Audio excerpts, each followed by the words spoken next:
champion of lost causes. I started out as a photographer for National Geographic about 40-some years ago.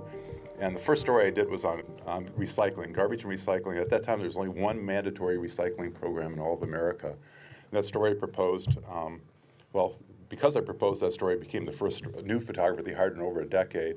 That garbage story became a cover story. And about 15% of America got the magazine at that point. And that was kind of a catalyst for the recycling movement to take over. And But what I really wanted to do was to make films, and a friend of mine said he'd bankroll the Oceanic Preservation Society, and with making films. There's only one problem: I never made a film before. And I was out on my friend's boat down in the Caribbean, and I was all excited about taking over a new job. And my son starts playing on the beach with another kid, and it happens to be Steven Spielberg's kid. And Spielberg comes over to the boat, and when I had him alone for a minute, I said, "Mr. Spielberg, do you have any advice for a first-time filmmaker?" And he said, "Yeah, never, ever do a film involving boats or animals."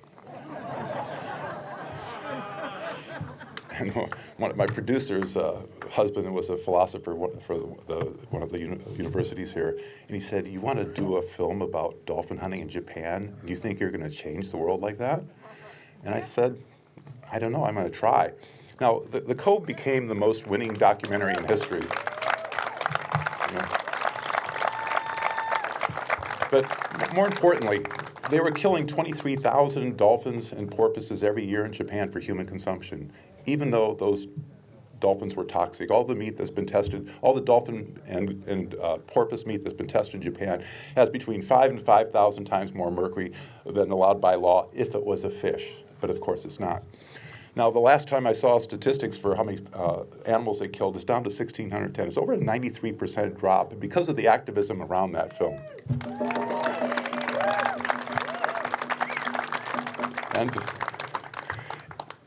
And then we just decided to do another film. I thought we'll take on the most pressing issue of our time, and this is the Anthropocene.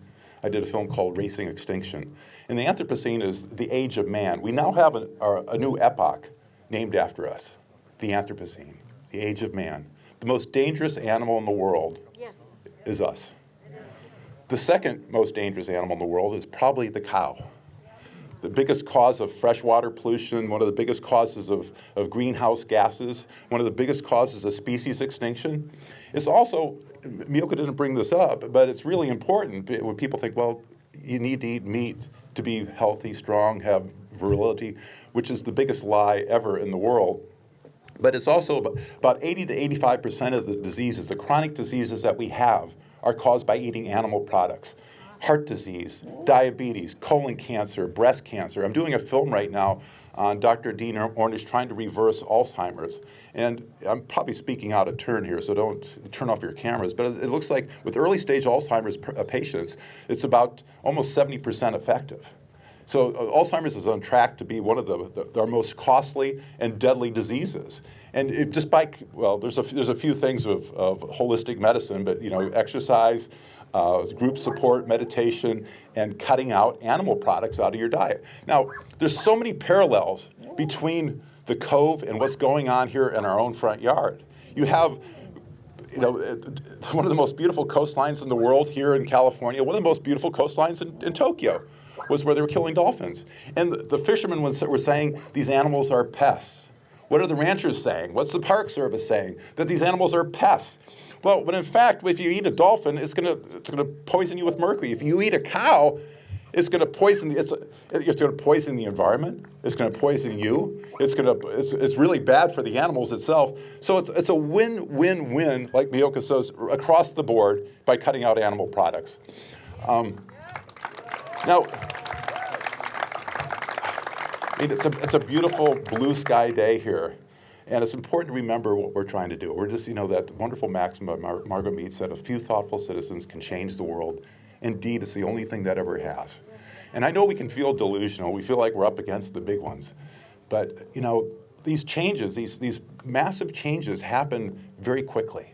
It's in another 10 years, I think, the seashore will be reverted back to the elk. We'll get it back. It won't be for ranchers anymore. And There's a wonderful futurist, Tony Seba. I heard him talk about 15 years ago, and it was at an environmental conference where there was, back 15 years ago, I had one of the three first electric cars in Colorado. It was powered by 120 solar panels. People thought I was delusional. I go to these environmental places and the seminars, and I felt like, God, we're struggling to try to make things work, and it's like we're up against big oil, big everything, big government. And I thought, what a bunch of losers we are, but we have to do it. And now you look at, like, Tesla is the most valuable car company in the world by, bigger than the first six all put together. You look at Norway, there's I think 60 or 70% of the new car purchases are electric. Tony Sabis told me, he says, 13 years ago, we were punching the number 2 keys 6 times on our flip phones to text a capital C.